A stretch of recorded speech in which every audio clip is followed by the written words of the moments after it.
Your anxiety could be coming from a few different places. Whether it's one thing or whether it's many things, we don't really know. Of course, you should talk to your doctor with any of this, but in this video, I'm going to show you from my experience where that could potentially be coming from you and what exactly we can do about it step by step for a 3-month game plan that may potentially work for you. I'm excited to dive into it, so let's go to my computer screen right now. Okay, so the first thing that we need to focus on is figuring out where is the source of the anxiety coming from for you? Are you somebody that's been dealing with it on a surface level with these temporary band-aid solutions, or you just have to keep doing it again and again and again to feel better temporarily? Or are you looking to get more to the root cause of where this is happening, to the source? So once we do that, a lot of these upstream things don't have to manifest in the first place. And that's where I like to focus from my own experience and my client's experience. But I want to show a model that might make sense to you and something that I think could potentially be really helpful. So if we're to think of this timeline as 3 months of really kind of getting to the root of where anxiety is coming from, let's say this is point zero. We're starting now, and this is 3 months from now. Excuse my horrible writing. The first stage that we have to look at is relief care. This is going to be stage one.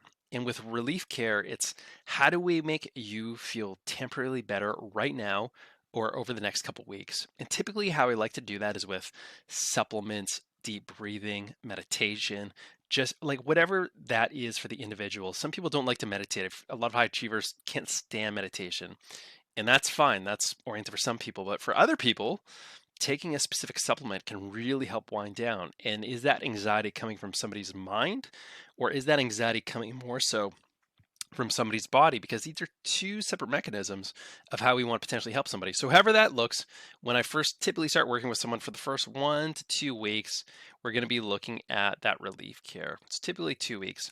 Right after that, 2 weeks, we're going to get into an actual acute protocol.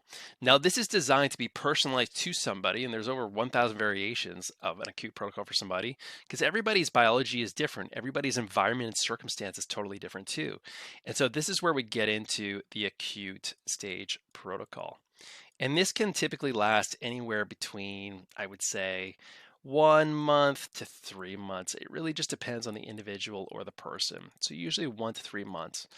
And what we do to find out what the acute protocol is that's personalized to somebody is by doing two types of testing. One is subjective testing, which is where we're doing really in depth questionnaires, going back in somebody's history, figuring out what's going on, and we can make a lot of good and accurate predictions from this. And typically, we can get about 80% of the way there. The second type of testing that we like to do is objective testing. And objective testing is actually doing a lab testing on somebody. So we want to look at things that is potentially causing that anxiety for somebody. And this is a really deep and probably room for another conversation, but this is looking at things like the gut, because a lot of nutrients from foods that we eat are broken down in the gut, and that actually provides the building blocks for our brain neurotransmitters, which provide the brakes in our brain or for our brain to feel happy. And the brakes in our brain, it's called GABA, GABA. It's a neurotransmitter. And similar to GABA, if I was to describe that feeling, it would almost be like when you drink alcohol. That is that GABA neurotransmitter that you're feeling, where you feel loose, you feel social, you feel more grounded, you feel relaxed, you kind of forget about your problems. But when you're sober and you feel that sense of anxiety, it could be the case that there could be some potential imbalance there. The other thing is serotonin. Serotonin is sort of happiness. It's kind of feeling good in your own body. Two separate things were the GABA and the serotonin, but just from my experience, if you find yourself kind of more on the depressed or the sad side, your mind's over racing, or you can't sleep well, could be a little bit of that happening. So by figuring out, in this example, what is happening with the gut, we could potentially have parasites, pathogens, worms, gut dysbiosis.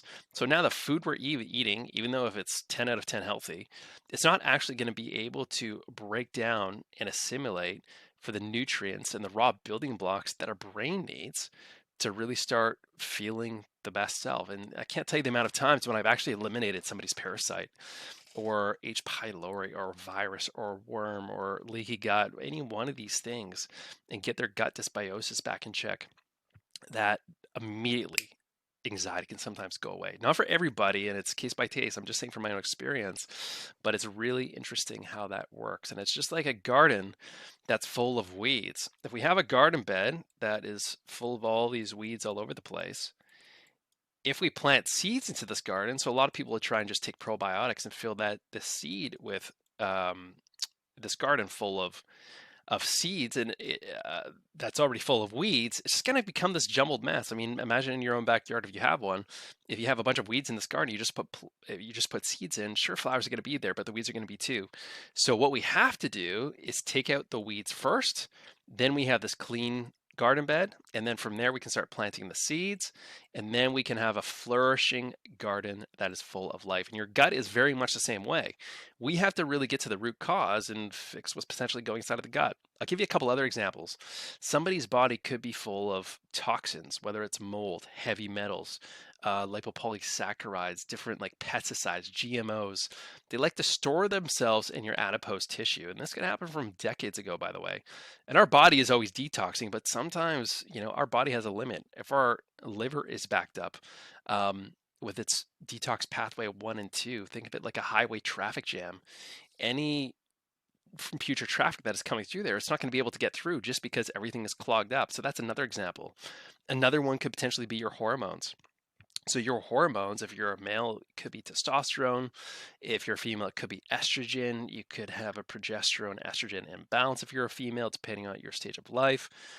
You could have a deficiency in melatonin. Your cortisol levels could be through the roof. You could have a potential this is called a cortisol dysrhythm. So let's say this is the beginning of the day and this is nighttime. In the beginning of the day, after 90 minutes, our cortisol should be at its highest peak. And then that's what gives us energy. It's what gets us up and going in the morning, feeling motivated to go. And cortisol is good. It sometimes gets a bad rap, but it's actually good for us if it's used at the right time of the day. And then what should ideally happen is the day goes on, it's close to the evening time, our cortisol should start to level out. And this is in an ideal world. Now, our melatonin has an inverse rhythm. Our melatonin starts at the bottom and then it increases as we get closer and closer to sleep. So it has an inverse relationship. Now, again, this is in an ideal world. So this is melatonin and this one is cortisol. And I'll go more deeper into some of these as time goes on. And this also affects blood sugar and many other things. But what happens now if we have a cortisol rhythm that instead of starting down here or starting up here, what if it's flatlined throughout the entire day? Well, if you wake up, you might not have any motivation. And as a result, you might feel kind of wonky in the funk. And this is giving you anxiety. Or maybe your cortisol levels are really jacked up throughout the day.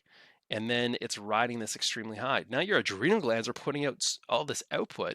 And it might feel good because it's stimulating, but it's sort of a dirty high and a dirty source of energy. And you just feel stimulated and you want to do this thing, that thing, but your mind is scattered and so much is going on.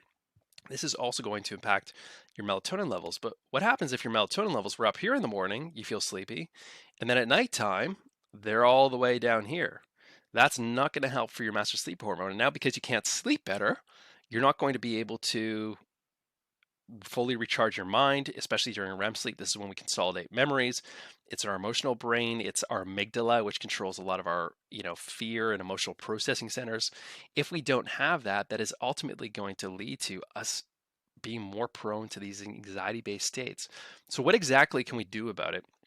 Again, these are examples. I could go on and on with genetics and thyroid and many other ones. We have to get to the root cause of where that's coming from. So not everybody needs a lab test. Typically, we can get about 80% of the way there, depending if you're feeling like a 10 or if sometimes people feel like a 7 out of 10, other people feel like a 2 out of 10. There's a different approach for each individual that we typically work with. But what I want to tell you here is the acute protocol is personalized, it's customized to you based on subjective and then plus objective. Now, you can sometimes just get away by doing the objective, by doing the subjective. For most people, it's okay because depending on what the objective measurements will show us, typically we'll be doing a lot of those same things anyway if we had the lab results compared to if we didn't have the lab results. And sometimes the lab results are really good to get you like 80%, from 80% to about 100% of the way there. And that's what it looks like. After we get through the acute protocol, That's when we roll things back, and that's typically where we're going to be going into something known as maintenance mode. And I guess maintenance mode you could say is over here, because this would have been the acute mode for the 3 months, so apologies about that. But with a maintenance mode, what we're going to be doing is once we get over here, what we're going to find is that we're going to start feeling a lot better. And think of the analogy like if we had a bicycle and we put the training wheels on, we have it's almost like a cup of water. Again, excuse me for the horrible drawing. For a lot of people, their cup is only half full or quarter full, and their body cannot heal itself. The only way our body can truly heal itself, and I'll see if I can get a sort of form of blue here, is is if this cup of water is overflowing so much so because everything is in such a surplus in our body that that surplus goes back into healing each element of our body with all of our systems because we have our thyroid, our brain, our adrenal glands, we have our gut, we have, our gonads for different hormones, we have our adrenal glands, we have our liver-free detoxification, we have our genetics all throughout here. We have our all these different systems in our body are sort of working together.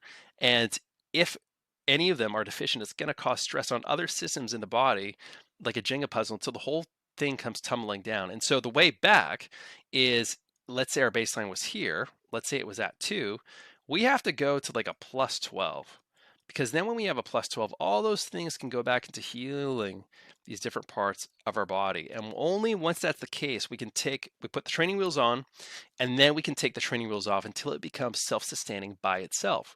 Now, once we hit that point, now, finally, we can go into maintenance mode. And this is typically with the protocol where we'll dial everything back by about 90%. And now people are really feeling great on all levels. And this is where we still have about 10% of the protocol. For example, eating the specific foods that their body is aligned with, taking the right supplements their body's aligned with, knowing what their day is based on their genetic type, so they can plan their schedule that goes with the flow of their genetics and not against the flow of their genetics. It's just all these little things, and they know what works for their body after we've kind of personalized the whole protocol to them, taking the weeds out of their garden, so to speak. So once we get that in place, we take the training wheels off, and they're pretty much set. And at that point, you can always, do check-ins if somebody really wanted to do that. Again, I'm not saying for you to work with me. I'm just saying this is typically a model that I have found that has really worked for people's anxiety.